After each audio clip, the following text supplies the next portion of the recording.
Chers collègues, nous débattons aujourd'hui d'un prélèvement sur les recettes de l'État au bénéfice d'une Union européenne à la dérive.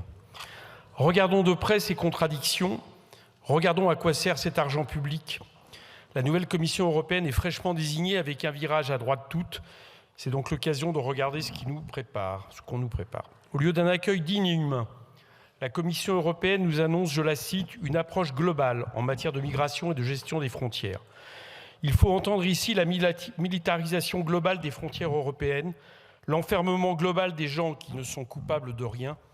Le budget de Frontex a été multiplié par 140 en 14 ans, passant de 6 millions à 845 millions d'euros entre 2005 et 2023.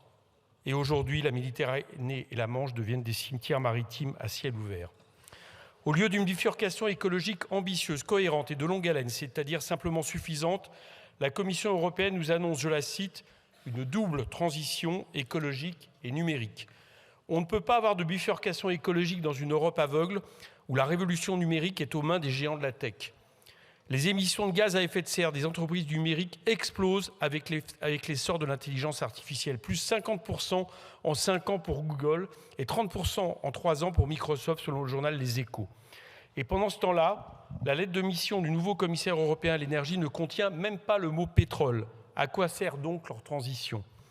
Au lieu d'une harmonisation sociale, fiscale, environnementale dans une union à 27, la Commission européenne nous annonce, je la cite, une union élargie et plus forte.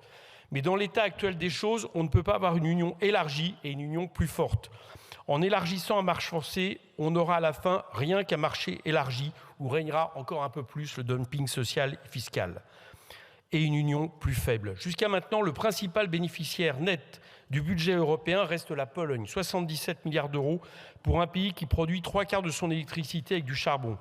Jusqu'à maintenant, les Pays-Bas, l'Irlande, le Luxembourg, Chypre figurent parmi les pires paradis fiscaux du monde selon Oxfam. À quoi sert-il d'élargir sans faire cesser les excès et les incohérences? Ne serait-il pas le temps d'imposer le principe de non-régression sociale et écologique qui vise à n'appliquer les normes européennes que si elles sont supérieures aux normes nationales? Le tableau ne saurait être complet sans le 4e cavalier de l'Apocalypse, la poigne pétrifiante du contrôle financier, j'ai nommé le pacte de stabilité et la Banque centrale européenne. Quand nos petits-enfants vieilliront dans le chaudron bouillant de la Terre, que leur répondront nos fantômes?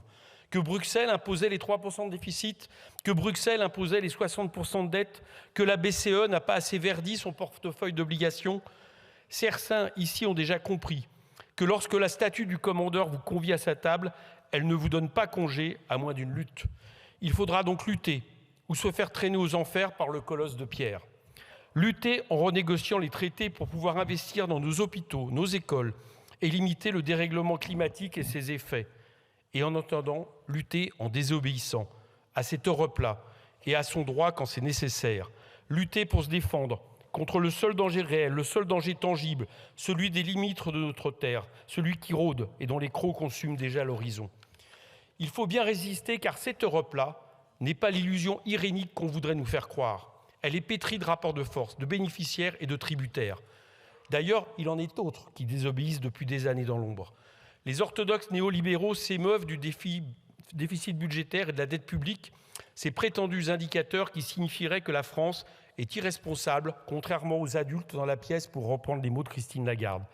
Mais dans le pacte de stabilité, il y a aussi 2 règlements de 2011 sur les déficits macroéconomiques excessifs. Une des limites est la moyenne de la balance courante en pourcentage du PIB avec des seuils maximum de plus 6% et minimum 4%. Or, les données Eurostat sont claires. 6 États membres dépassent le seuil de 6%. Le Danemark crève le plafond avec 10%, puis viennent l'Irlande, Pays-Bas, Luxembourg, Suède et enfin, non des moindres, l'Allemagne avec 5,8%. Les rapports pays imposés par le règlement reconnaissent ces dépassements, mais aucune procédure de correction n'est engagée. Au fond, le seul critère qu'ils imposent, c'est celui de la règle d'or de l'ordolibéralisme. Autant de renoncements aux bénéfices d'État qui profitent et s'en viennent ensuite bomber le torse et donner des leçons alors qu'eux-mêmes sont en récession économique comme l'Allemagne.